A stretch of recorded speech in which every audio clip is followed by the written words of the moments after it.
The angel of the Lord. Rashi says in his introduction to Zechariah chapter 1, the prophecy of Zechariah is extremely enigmatic because it contains visions resembling a dream that requires an interpretation. We cannot ascertain the truth of this interpretation until the teacher of righteousness comes. Nonetheless, I will put my heart to recounseling the verses one by one, according to the interpretations that resemble it, and follow the interpretation of Jonathan. This is God's test for the Jewish people, in particular the Jewish leaders. God's test of who the descendant of David is.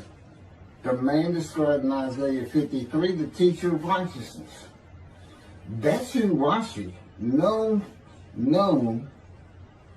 as one of the first rabbis to say that Isaiah 53 described the people, the Jewish people, as the patriarch Israel. Then here he is in Zechariah, saying we got to have to know the truth of at least chapter 1 of Zechariah, to know its truth, because we can't do it. And no Jewish man, religious, academic, commentator, or otherwise, has ever had the answer to this. And yet this video is going to give it to you. Why? I'm a teacher of righteousness. This is Zechariah chapter 1, verses 7 through 12. That's the preamble that Rashi leads into before he starts his commentary. And this is in midrash form.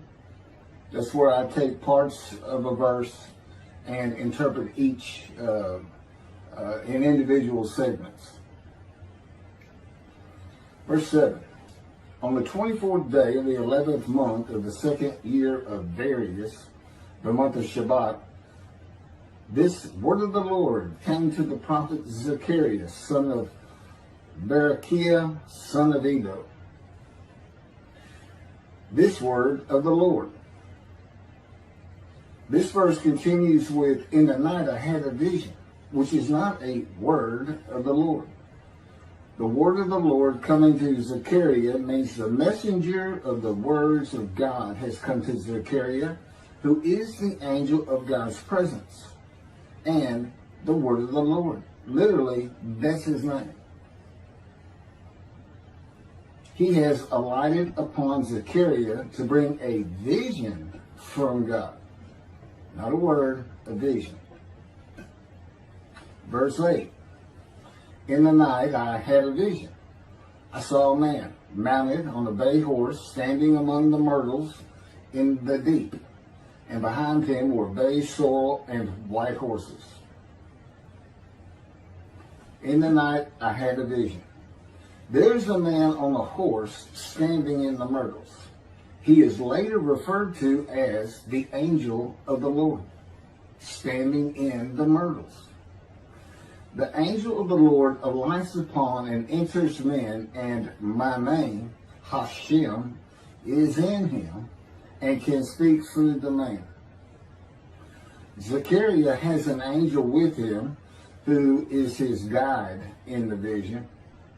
The deep is like a valley Zechariah is looking down on, filled with myrtle trees, and then an open area below that is where the bay, sorrel, and white horses are. Verse 9. I asked, what are those, my Lord? And the angel who talked with me answered, I will let you know what they are. What are those, my Lord? Zechariah is not talking to the angel. That's an angel. It's not my Lord. Who answered, but who never lets him know what they are. he is asking the man standing among the myrtles on a bay horse about the horses in the open area and calls him my Lord. Verse 10. Then the man who was standing among the myrtles spoke up and said, these were sent out by the Lord to roam the earth. Then the man who was standing among the myrtles spoke up and said, again, this is midrash form. Okay, so the man standing in the myrtles answers the question of Zechariah, not the angel who is with Zechariah. Verse 11, and in fact, they reported to the angel of the Lord, who was standing among the myrtles. We have roamed the earth and have found all the earth dwelling in tranquility. And it's just like a dream. We have horses talking. You know, they could have been birds. Anything that can go far and go a long ways out and then come back. In this case, for this story or for this dream that was given Zechariah, it's horses. And in fact, they reported to the angel of the Lord. They who reported are the horses who have gone to and fro throughout the earth, and they spoke the report to the angel of the Lord, who was standing among the myrtles.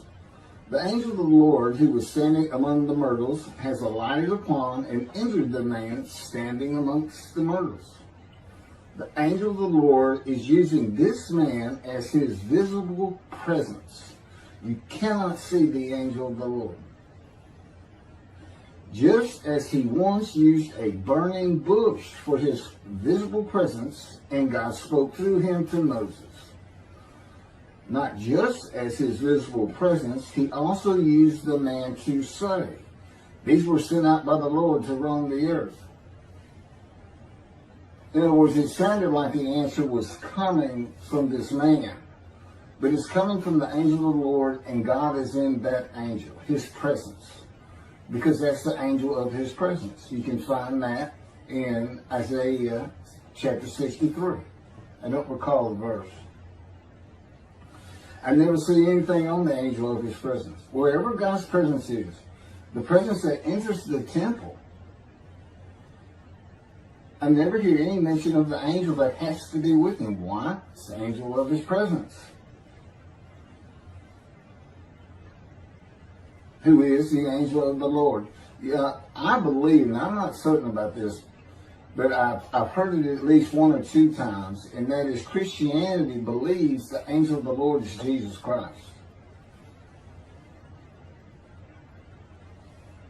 Thereupon the angel of the Lord exclaimed, O Lord of hosts, how long will you withhold pardon from Jerusalem and the towns of Judah, which you placed under a curse 70 years ago?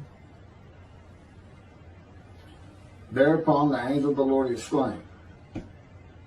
Okay, so the angel of the Lord exclaimed through the man. Zechariah heard the words come from the man standing in the myrtles. It is the only way Zechariah could have heard the words. The angel of the Lord can only speak to the man he has alighted upon. Ezekiel describes this as, a spirit entered into me and set me upon my feet, and I heard what was being spoken to me. O Lord of hosts, how long will you withhold pardon from Jerusalem and the towns of Judah, which you placed under a curse 70 years ago? The following verses are from the book of Isaiah regarding this curse. Isaiah chapter 43, verse 2. So I profaned the holy princes. I abandoned Jacob to proscription and Israel to mockery. That, of course, is God speaking. The profaning of the holy princesses is God's prophecy of the banishment of King Jeconiah and all his offspring from ever ruling over Judah and Jerusalem again. The line of the kings of Judah ended. The line described king by king in the first book of the New Testament of Christianity. the line of Jesus. The abandonment and mockery are God's prophecy that the northern kingdom and the southern kingdom of the Israelites will be defeated and deported from the promised land. Isaiah witnessed the deportation of the northern kingdom, but the deportations of the southern kingdom were many years after his death. This is chapter 43, verses 5 through 7. Fear not, for I am with you. I will bring your folk from the east, will gather you out of the west. I will say to the north, give back, and to the south, do not withhold. Bring my sons from afar, and my daughters from the end of the earth. All who are linked to my name, who I have created, formed, and made for my glory. Okay, this is God's prophecy that all the tribes of Israel would return from the Assyrian deportations of the tribes east of the river Jordan, that were Reuben, Gad, and the half tribe of Manasseh, and all the tribes of the northern kingdom deported by Assyria, defeated and deported, and the Babylonian deportations of the southern kingdom. It is a prophecy that is specific to the Assyrian Babylonian exiles. This prophecy was fulfilled according to the books of Ezra and Nehemiah and their account of all 13 tribes returning to the southern kingdom of the lands of Benjamin and Judah. Jerusalem is within the lands of Benjamin, and his lands are considered part of the kingdom of Judah, since that is where the kings of Judah rule from. 10 tribes being lost and not returning is a myth.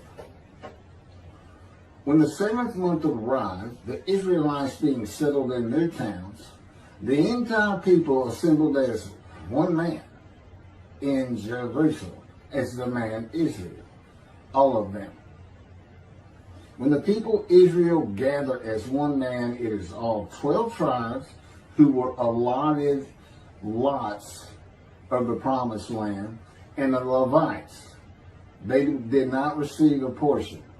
They were allowed to go from lot to lot, tribe to tribe, and everybody was supposed to take care of them. The Levites, that would be Levi, the son Levi, the priestly tribe without an allotment of the promised lands. Judahites and Benjaminites alone are not Israel, though all references to Israelites would include them. All of Israel had returned together to Jerusalem and Judah, mindful of the imported Gentiles in the northern kingdom, imported by the Assyrians, many of whom tried to stop the building of the second temple. This is why everybody returning, all 13 tribes, all went to Judah. The northern kingdom was occupied by Gentiles, I would assume Assyrians and Arabs.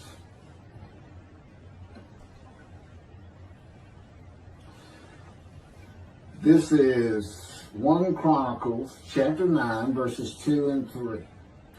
The first to settle in their towns on their property were Israelites, priests, Levites, and temple servants, while some of the Judahites and some of the Benjamites and some of the Ephraimites and Manassesites settled in Jerusalem. That would be Ephraim and Manasseh. Manasseh was such a large tribe, it had to be broken in. It was broken in two. Half of it set up, their allotment was east of the river Jordan by about where Edom would be. And well, that was the tribe of Gad. Not Edom, Gilead, where the Tishbite, Elijah, the Gentile, was an inhabitant. Ramoth Gilead. Manassites, Ephraimites, and Judahites were the tribes with the largest allotment of the lands of Abraham, and Jerusalem is in the lands of the Benjamites. Those are who just got mentioned.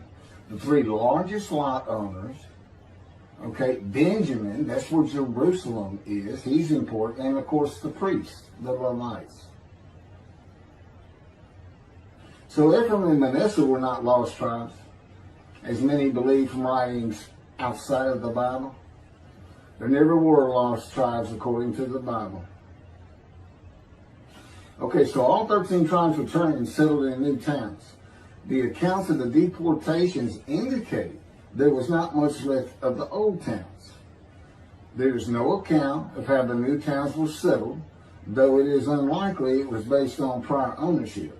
The exile lasted too long for the deported owners to still be alive, and the tribes of the northern kingdom had to build new towns to live in.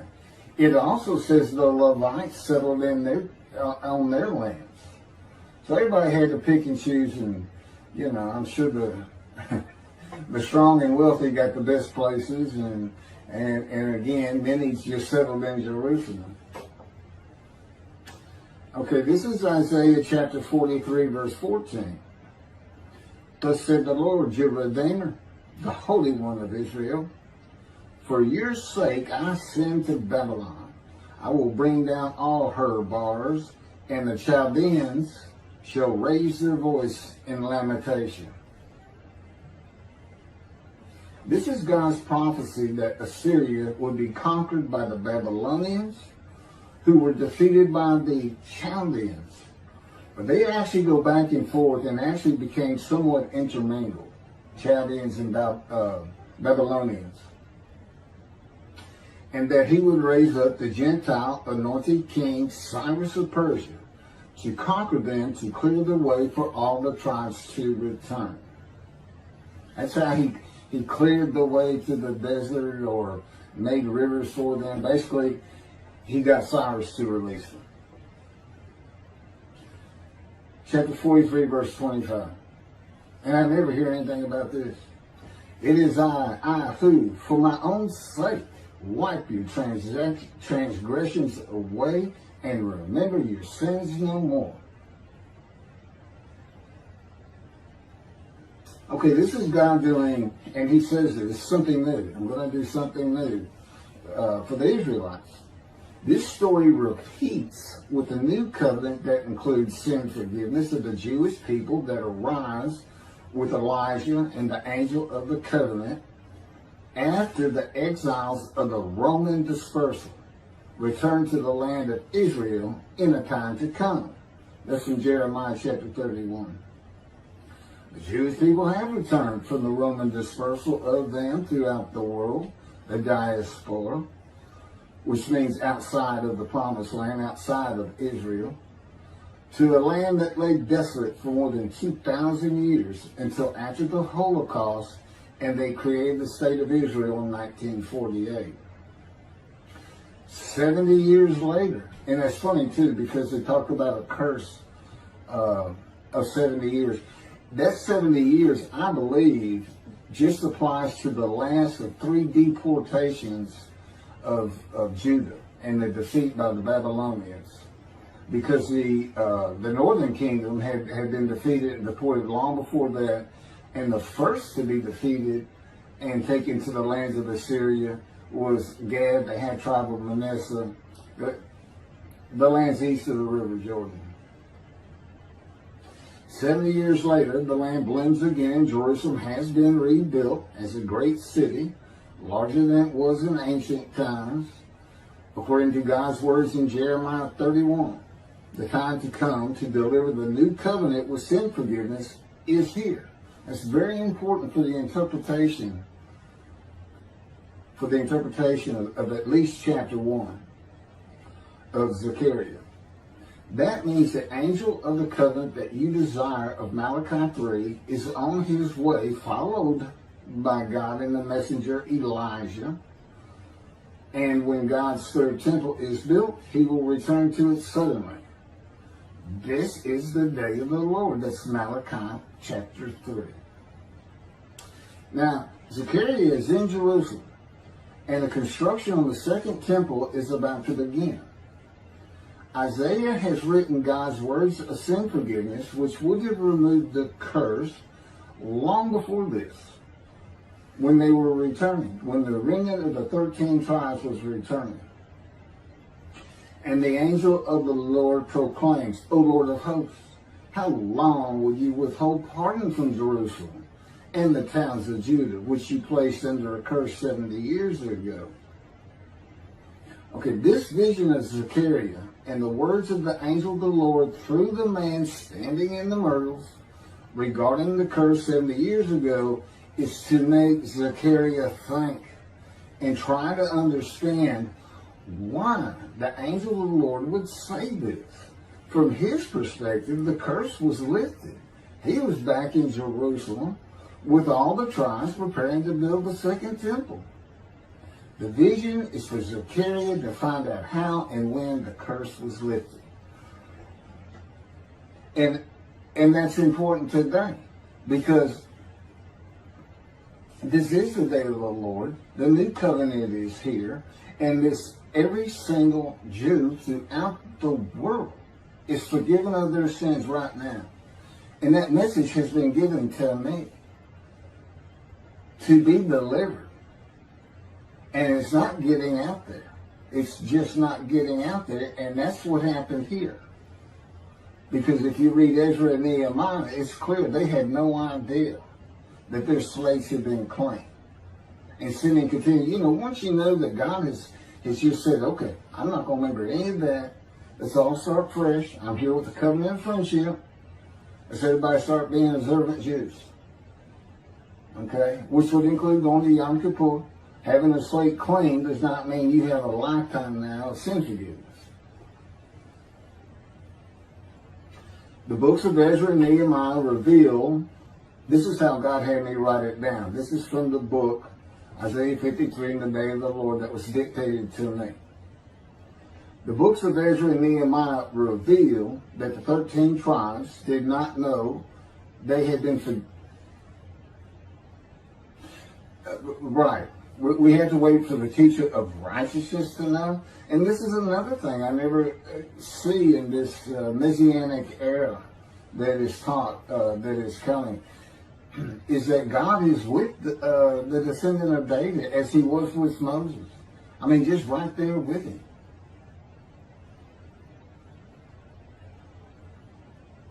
The books of Ezra and Nehemiah reveal that the 13 tribes did not know they had been forgiven of their sins to be a holy seed in the building of the second temple.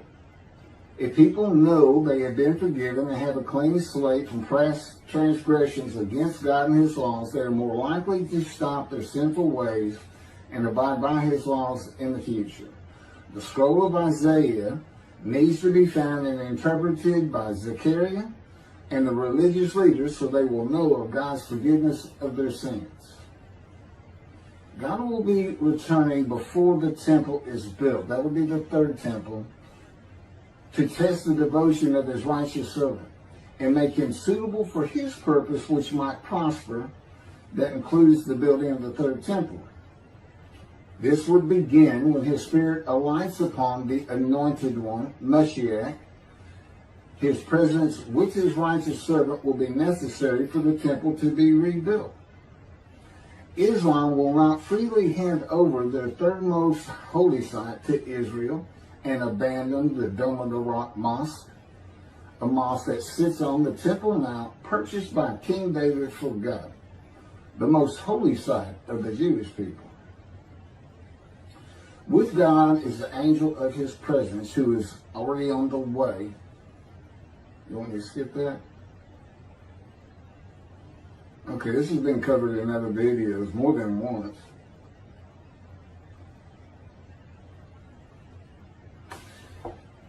The prophet like Moses will have other similarity to Moses beyond writing God's words at his command and direction. As this was written, at God's command and direction, I typed those words. To the greatest degree possible for any human being, Moshe's identity and existence became one with the Creator. Now that's who you're looking for when you say the prophet like Moses. It's not Joshua. I've heard that one. Which is, it says right there on that page, there's never been another prophet like Moses. Well, his attendant Joshua standing right there. If that's... Anyway. Moshe's identity and existence became one with the Creator. I don't think you can say that of Joshua. I don't think you can say that of any man until the Spirit of God alights upon him in chapter 11 of Isaiah. He surrendered himself to God to the extent that our sages say the Shekinah, divine presence, which is the angel of his presence, who is the Holy Spirit. He's an angel, and his body is not human form with wings. His body is the Spirit of God. Wherever God is, his Spirit is. Wherever his presence is, the angel of his presence is. They're always together. So when they alight upon a man and say, okay, we have tasks for you, that man immediately becomes a man in divine beings. And that's the Shekinah. That's the Spirit of God and the presence of God entering into the temple, which would include the angel of his presence. The Shekinah spoke through Moshe's throat. As I have mentioned, God can speak through me. You're only going to know it, just like with the man standing in the myrtles, by the words that are spoken. Okay? Because it's my voice. But it's not me. I can tell the difference. You can't, other than those would be how God would state it. And you can, if you watch closer, you can see it happen in all these videos. I mean, for the most part. Where God just, it just throws out a sentence. And I just keep going, I let him get done, and I just pick up from there. We've been working on this for over 13 years. That's from the Zohar, Volume 3, page 232A. And then it says, i.e., he was God's veritable mouthpiece on this earth. That's from the Sefer Hashikos, 5749, Volume 1, page 290, and a footnote. The prophet, like Moses, will also have the answer to these questions. Quote, the great Jewish philosophers try to understand the question of how Moses heard God literally. Some insisting that God spoke actual words and Moses heard them with his ears, while others suggest that God's speech was communicated silently to Moses' intellect and only uttered in sound by Moses himself. Maimonides, Rambam, even as he affirmed the communication between God and Moses as a fundamental Jewish belief, ultimately conceded the mysteriousness of that process. The entire Torah reached Moses from God in a manner which is figuratively described as speech, but no one has ever known how that took place except Moses himself, whom that speech reached. That's commentary on the Mishnah, Sanhedrin, chapter 1. Well, I have the answers, and I've been telling you the answers. God is in his Spirit. Spirit enters into you, because we find it in Ezekiel. There's where God tells you. God was telling Ezekiel, get up on your feet. Ezekiel says, at that very moment, a spirit entered into me, and I could hear the words of God. There it is. When he enters him. Now, he's not hearing that through his ears. There's the first question answered. It's not to your ears. And there is a silent knowing. That's what we call it, or what God has taught me. Now, generally, I just hear words as though they came in through my ears and they're in my mind, as though my eyes and my ears had perceived. But he can put just knowledge into my mind without uttering a word. And it's kind of can be pointed out easiest with when he comes to a man, and like he came to Samuel, and Samuel just says, here I am. It's as though before he speaks to you, and this is what happened with me, he put in a knowledge in my mind that the God of creation was about to speak to me. And so when he did speak, it was as though he had always been there speaking to me. Not unlike